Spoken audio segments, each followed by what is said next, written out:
and they also worked as bodyguards and were always armed.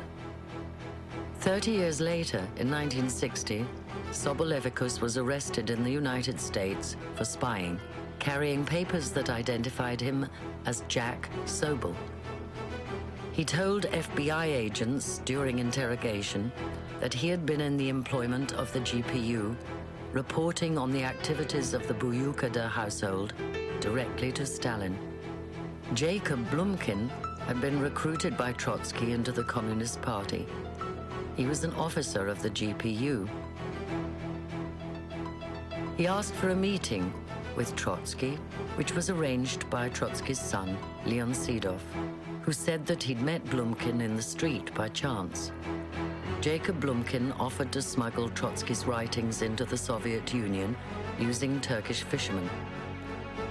Trotsky declined, but the two men had a long talk, and Trotsky gave Blumkin a carefully worded message to the oppositionists back home. A few months later, news came that Stalin had executed Blumkin for being a Trotskyist. The informant was said to be Blumkin's lover, Lisa Gorskaya, herself a GPU agent, who Blumkin had confided in and told about his meetings with Trotsky. Trotsky, shocked, called on his supporters around the world to raise a storm of protest over the execution of Blumkin.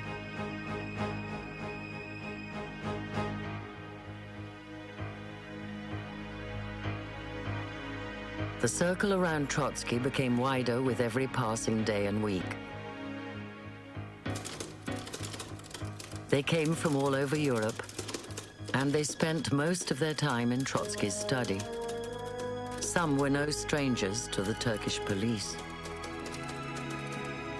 Недавний кризис в Германии перерос в революцию, следовало склонить мелкую буржуазию на сторону рабочего класса.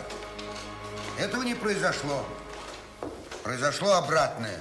Мелкая буржуазия примкнула к Гитлеру. Это грозит гибелью всему рабочему движению. Необходимо немедленно изменить тактику. Они должны перейти к обороне. Если Гитлер пойдет на прямое столкновение с рабочими массами, он разоблачит себя, и это будет его концом. Если же этого не случится, его могут поддержать социал-демократы, за которыми часть рабочего класса. Так вот, они должны сказать им: товарищи, если вас начнут громить, мы выступим на вашу защиту. А поступите ли вы так же по отношению к нам?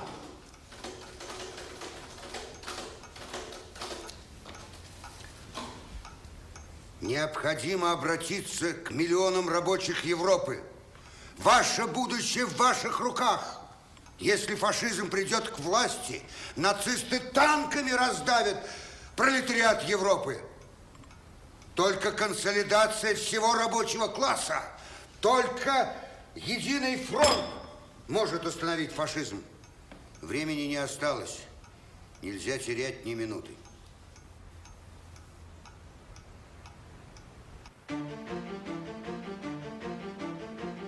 The Russian Revolution and Trotsky had many sympathizers in Turkey.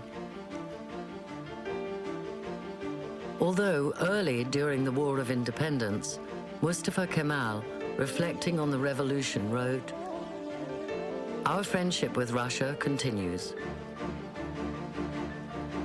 However, the state of our country, the domestic situation of the nation, and the vigor of our national traditions make it clear that communism cannot be an option for Turkey."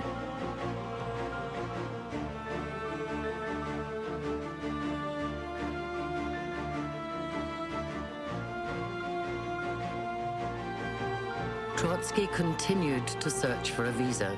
He applied to Germany, to England, and to France. All of the applications were rejected. No government would accept him. He applied for an American visa and wrote to the US consulate in Istanbul. Leaving aside the question of medical consultation necessary for my wife and for myself, the aim of my voyage is of a purely scientific nature. I recently published in the United States a work in 3 volumes on the history of the Russian Revolution, which I noted with satisfaction met with a favorable reception on the part of almost the entire American press. The 4th volume will be devoted to the history of the Red Army and the Civil War. While studying in connection with this theme the history of the wars of Cromwell in England and the war between the northern and southern states in America, I was struck by the extraordinary resemblance in point of form and method between the Civil War in the United States and the Civil War in Russia. The consul never replied. The first official U.S. communication he received was from the Internal Revenue Service. The records of this office disclose that you have received income from sources within the United States.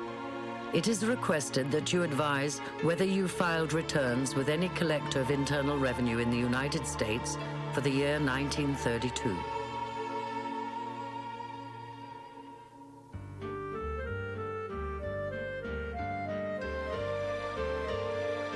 While Trotsky pursued his quest for a visa, Turkey organized its first beauty pageant with all Turkish contestants.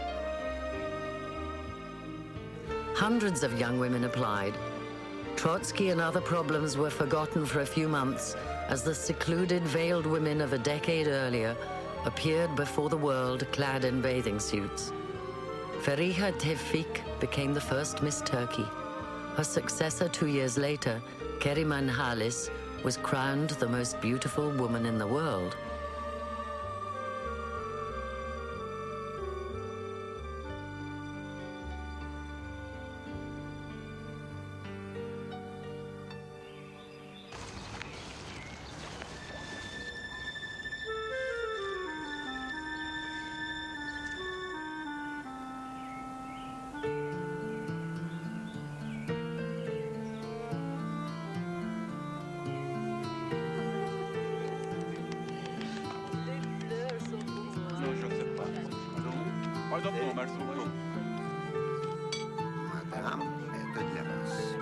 Trotsky had arrived on Buyukada with only his wife, his son, and a secretary. By 1931, he was surrounded by a large group of supporters. When they talked strategy, they went outdoors for a picnic. But Turkish security was always close by. Nothing was left for chance.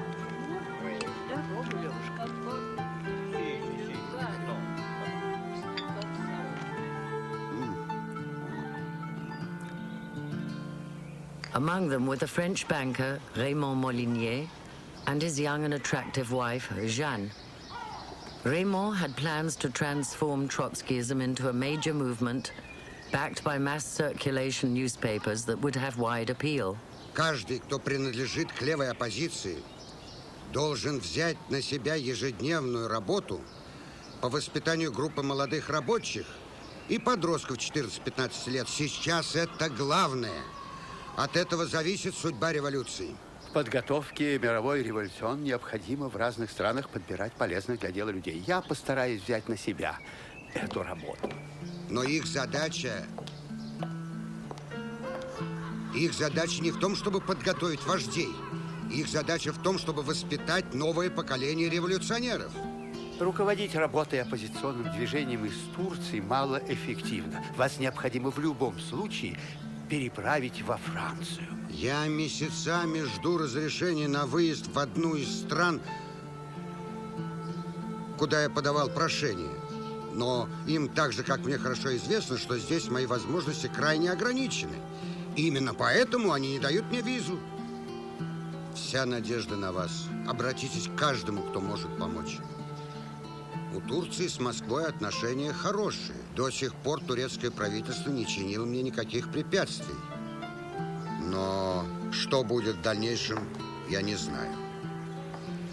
Так что вопрос о визе не терпит отлагательств. Надеюсь, вы понимаете, что меня беспокоит... Molinier practically took over the Buyukada house, bought new furniture and hired secretaries and writers from Europe. In the meantime, his wife Jeanne fell in love with Lyubova, Trotsky's son. Their love affair grew. While Trotsky and Raymond worked on their projects, Lyubova and Jeanne took long walks in the garden. When Raymond decided to return to Paris, Jeanne was on the pier, waving goodbye. Hier, il était le père de la victoire. On l'acclamait. Et aujourd'hui, c'est un anarchiste. Pourtant, lui, il peut mourir pour la révolution. Et à ce que croit en lui, il peut leur apprendre à mourir. Il est difficile de penser à la mort, ici, près de toi. Je ne veux pas que tout finisse. Viens avec moi en France. Je ne veux pas te quitter. Je dois rester ici pour l'aider. En fait, je ne veux rien faire. Nous sommes encerclés de tous côtés. Je ne veux pas rentrer. Le fait que tu restes ici va mettre mon père dans l'embarras. Je ne sais pas comment je vais pouvoir lui expliquer tout cela. Je suis prête à tout.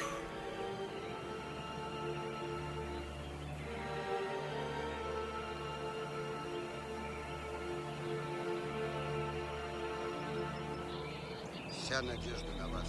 Обратитесь к каждому, кто может помочь. Trotsky decided to send his son to Germany to organize the bureau of the left opposition there. Lyubova was his right hand, the only person he really trusted. Не терпит отлагательств. Надеюсь, вы... He wrote to the German and Turkish governments saying his son had to go to Germany for health reasons. Visas arrived quickly, and Lyubova and Jeanne left Turkey together.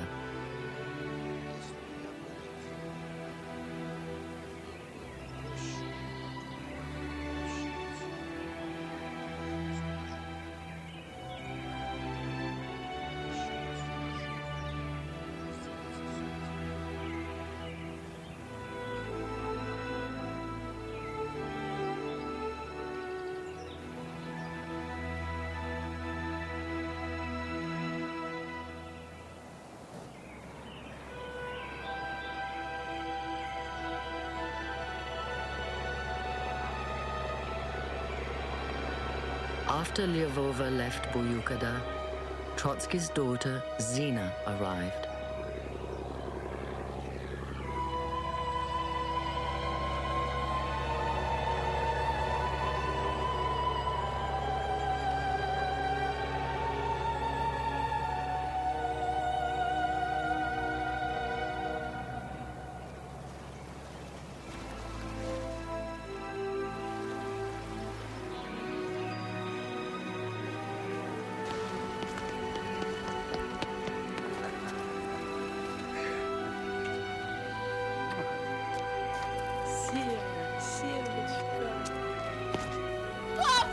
Зина! Зина!